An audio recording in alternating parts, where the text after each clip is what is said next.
I was doing a video yesterday where I didn't get to finish everything I had to say. I think I rambled a little bit, but that's all right. You know, we all tend to do that every now and then. So I wanted to come back and talk to you a little bit about mastering the basics. If there's any advice that I can give for free, it costs you nothing. I don't charge anything. I don't ask for anything because I don't need anything. I have what I need, and I buy what I want. So I'm a pretty basic kind of guy. I think over the last 30 videos that I've done, I've demonstrated a little bit on video how basic kind of guy I am. I'm a family man and I provide. I have a job, and I probably would consider myself average guy. Probably don't look much different than the average person in terms of what I have and what I own. So I'm a basic kind of person. And over the last 15 years, I've focused on mastering the basics. More specifically, mastering the basics of life. Every single little thing is important to life. Pay attention. Paying attention is probably the most important quality a person can have. How often do we pay attention to the little things, the big things, the important things, the things that maybe you don't make important? How consider noticing how much you pay attention to things in general. I'll use this example. I walk into my home and I see a sea of stuff that my wife and the kids went out to the grocery store and they bought. And you know, they buy the basics, the things that they need, but every now and then they buy a little extra. And so when I think of basics is like, I don't need to go and buy drying towels or towels for cleaning at $12-13 for a package of 8 towels, because I'm kind of a basic kind of guy. If I need towels to clean, I cut up my old shirts that I wear for 2 years and are pretty in bad shape. You know, they have pit marks and they're no longer white. They're more of a brownish color because of your skin, dead skin, and the constant washing it with other clothes. They become stained, they become a little darker, and they might still be clean and you might still be able to use it, but they're not new. And so I turn those shirts into washcloths, cleaning towels. You know, if I do a little mechanic work in my car, because I'm a basic kind of guy, I'd rather change the oil myself and save an extra $30, or whatever it might be. I'll use I'll cut the shirts up into individual size cloth, cleaning towels, those kinds of things. So paying attention to your finances is by getting creative and utilizing what you already have. I ran into this elder lady who I've learned a lot from. You know, one of my first videos, I talked about me not having too many friends. I do have acquaintances. I do consider them friends, but not in the definition of a friend. A friend is, and I won't go too much deep into the friend and defining the friend, but a friend is much more than a person you hang out with every other week. A friend is somebody who can count on you, who you would call or they would call you at 2 in the morning, and with 100% assurity, you would answer the phone and they would pick you up because you're stranded somewhere 2 hours, 3 hours outside of where you live. That's a friend. It takes a great amount of investment in that individual to call them a friend. So I have a few acquaintances that I probably would do that for them, but I don't see them often. I don't talk to them often. They're much more like a advisor, if you will, or a coach. Somebody I still don't spend a whole lot of time with, but I value their input. So many of those kinds of acquaintances that I have are elders, people who are seasoned, people who have gone through life and have seen the hardships of life, and they offer good advice. So I pay attention to the way they've done it. And most of the friends that I have in that category are well off. They are not broke, and I'm not saying that you can't have somebody who's wise and smart and seasoned and have good advice for you who is also poor, but I don't get my advice from poor people. So I choose and pick my friends very carefully. I hope this is helpful to you. The few people that I do value their advice, they're wealthy people. So I was talking to this elder woman in her late 80s, and she said, Angel, back in the days when I was married and I was young, I used to cut my husband's dress shirts when he wore them for 5, 6, 7 years to church, and he'd get himself a new one because the collar was all stained and the shirt had a few little stains on them, and he wanted to look good for church.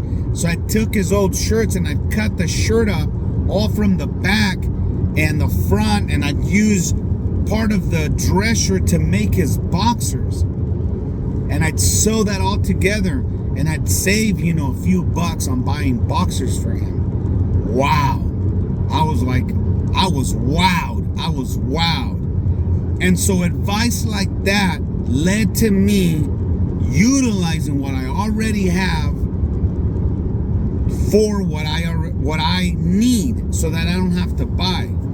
You go to the store, let's just use Target or Walmart or whatever, where the stores that sell all the cleaning supplies, Lowe's and Home Depot, and you walk down the aisle of the cleaning supply, and it is about half of the warehouse. You have so many options to clean a toilet. You want the magic wand to clean a toilet, you want the glove with the little things, and there are so many options when all you really need is a little soap and a little scrubber to clean your toilet. If you clean your toilet every day with a little bit of soap or a little thing of bleach, and you scrub it, your toilet will always remain beautiful, clean, white, and shiny. That's all I do. But again, others in my family, they want to try new gadgets and they spend the money on those new gadgets. I don't. In fact, if I'm with them, I tell them, do it when you're not with me. So I think you get my drift. Pay attention. In America, it's all about keeping the consumer a consumer and keeping the consumer broke. Okay? The extremely wealthy companies don't want everybody to be rich, don't want everybody to be knowledgeable. This kind of content that I create, you could take it however you want, but it's not the very popular message for big companies. It's not. Eating healthy, telling people, hey, eat less meat, eat less dairy products, choose better milk products. Look at the food industry. Look at America. go to a school. You know, my kids are all all young, and I go to the school, and I don't criticize or judge. Please don't misunderstand my message. I go to the schools and I get a feel for how healthy our children in my community are. And when I go to schools and I get permission, I get involved. I'm involved in my kids' schools. I like to stay involved. Thankfully, all of my kids are very healthy. We make very good choices. I'm not strict, and don't get me wrong, my kids are not being they're not being deprived of the things that they like, but I teach them a lot of nutrition knowledge so that they can make good choices more often than not. Because I say, go to school. When you're in school, I tell my kids, pay attention to your classroom and count the number of kids that appear physically to look healthy. How many of those kids in your class can run 3 to 5 miles non-stop? 2 or 3. That's it, 2 or 3.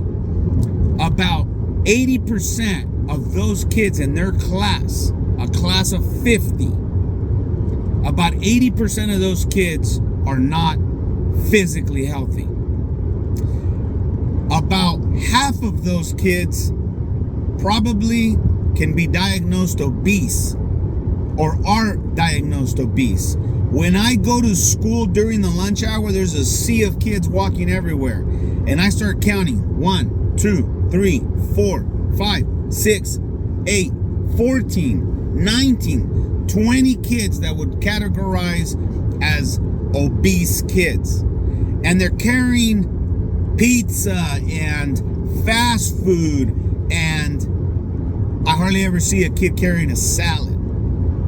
I hardly ever see a kid in elementary school or high school carrying a lunch pail with their carrots in there and their vegetable soup.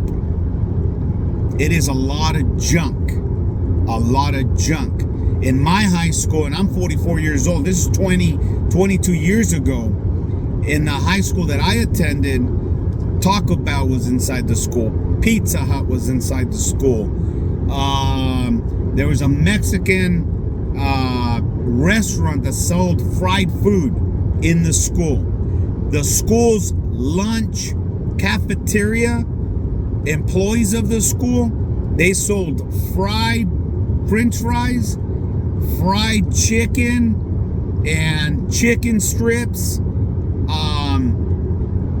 I don't think there was a damn thing you can get in there that was healthy. I mean, there might have been a place where you can get a salad. I don't know. All I know is the majority of the people that live in my community, kids and adults, spend a lot of money on food. More specifically, spend a lot of money on fast food. Every corner you turn, Starbucks, Dutch Brothers, the Magic Nut, whatever those coffee places are. I don't know, because I don't buy coffees at these places on a regular basis. And I'm being honest. I'm being very honest with you. I probably go to Starbucks once a year, if that. My wife, on the other hand, she likes that place. And she likes Dutch Brothers. She likes all these places to go get some, fancy, good tasting coffee drinks. And again, don't misunderstand what I'm saying. They sell good stuff. It tastes good. It's every now and then. Why not? Well, why not? Right now, that's up to you. I'm just saying, I make my own coffee. I buy quality coffee. And it costs me probably on average 20 to 30 cents a cup of coffee when I make it. So pay attention. Pay attention to the big picture. Because the reason that they're there, all of these stores, all of these fast food places, all of these, I travel a lot. I used to travel a lot. I travel a lot less now.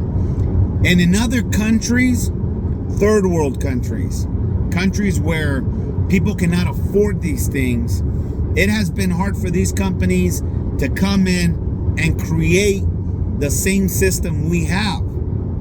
It's difficult for them. If they could, they would. Trust me. They already know they're poor, the people that live there, but they're so poor, they wouldn't stop at their place because they cannot afford the prices that they charge in order for you to have that product. That is the reason why, you travel to some of these third world countries, you don't see the enormous amount of convenience stores, fast food chains, and what have you around their communities. Because in America, it's all about working, earning a living, being in debt, buying, being in debt, being choked out by buying, not having extra money to save, not having extra money to invest, barely making it. That is really the model of Americans. That is where most of the people live, in that model. So when I started paying attention and I started noticing that I was one of them, and I started questioning, why do I need to eat at fast food places every day? I don't need to. And I started making better choices. And I started then forcing myself to have the extra time. I started learning new skills so that I don't have to work the 5 a.m. to 9 o'clock at night. I started learning new skills. I started investing in me. I started investing in knowledge. I started earning a degree. I went that route. Robert Kiyosaki is not a very popular guy for people who are educated like me. He wrote that very popular book, Rich Dad, Poor Dad. What an amazing book. He's an amazing guy. Everyone is amazing. Everyone has talents. Whether I agree with you or not, you are important. You are valuable. You matter. Which is why I offer this content. I enjoy Robert Kiyosaki. I listen to a lot of what Robert Kiyosaki says on the Rich Dad, Poor Dad radio show. I listen to him a lot. I don't agree with him with most of the things he says, but there are a few little nuggets in there that make a lot of sense. And I've applied some of the Robert Kiyosaki ideas to my own life, and I've made small little pivots. You see, you also have to pay attention to the things you don't like. You have to pay attention to the things that least interest you. Read stuff about people you disagree with. I'm a Christian at faith, but I also read and I also listen to a lot of people from other religions to see what they have to say, why they believe in those things. And it helps give you perspective. It helps you understand the why. And perhaps you learn some things there that make you a better person along the faith that you walk with. So, paying attention is so critical. Pay attention to your finances, pay attention to where your money goes, pay attention to what the macro industry does and their philosophies. They're all about making the money. If you own one of these companies, what do you think you're about? You're about making sure consumers stop at your door and spend their money because they're putting money in your own pocket. Think like that. How can I be one of them? Since society in general is already trapped in this system, right? It's systematic. It's habitual. Becomes a habit. So you got to learn. You got to pay attention. And then when you pay attention, you learn. And when you learn, you start making changes in your own life. Decisions that lead you to perhaps a better economic state, financially wealthier in your own life. That's how I've done it. I had to make the difficult choices. Not eat out all the time. Don't buy the extra gadgets that you don't need. Don't get the extra vehicle if you don't need it. The toy, the motorcycle, the boat, the jet skis. Don't get that stuff because every other house in the block where you live at has it, right? Oh, look at me, my big RV and my boat attached to it, and I'm heading out for a weekend every 6 months to the mountains. Man, the reality is if and here, so I'm gonna leap into, or I'm gonna go into the second part of this. I told myself that unless I have 3 times more of what that item costs in cash, I don't buy it. So, and I'm talking about things like that: motorcycles, jet skis, boats, RVs, extra car,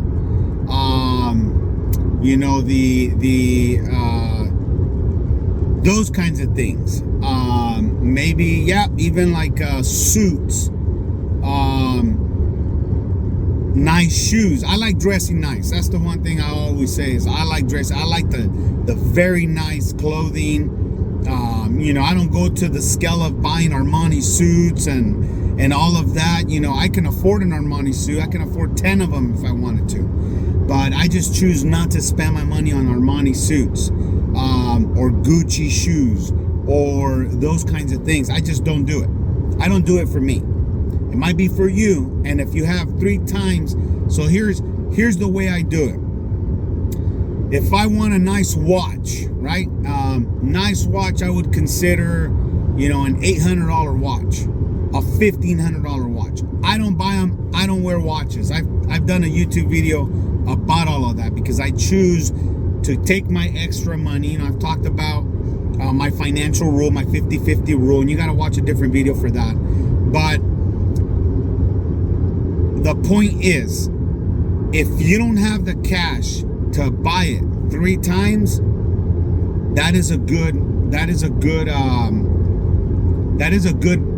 I guess, a rule to have for yourself on whether you make a decision to buy it or not. And I'm not talking about food and things like that. Please understand. If you like buying, $300 eyeglasses, I don't know. I know they sell $300 eyeglasses. I don't know what brands they would be, but I know there's $300 eyeglasses. You probably can get even to much more expensive than that.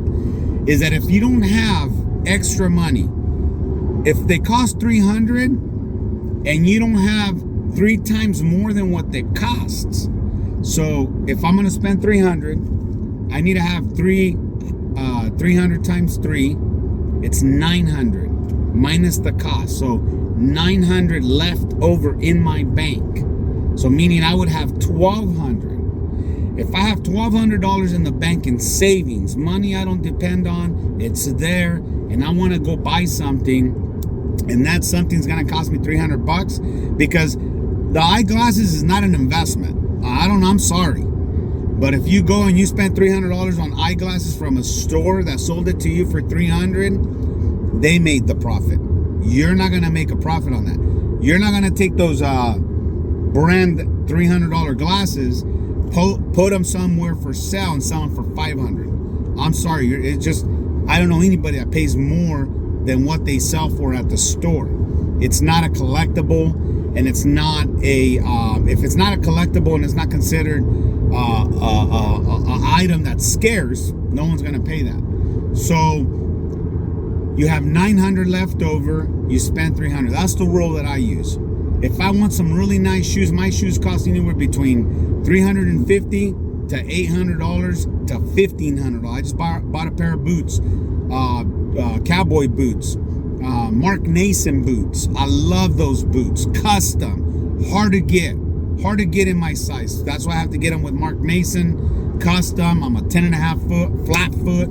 I need boots that are wide. I like the square tip, and I like boots that are custom, difficult to find. I pay the $1,500 for them, right?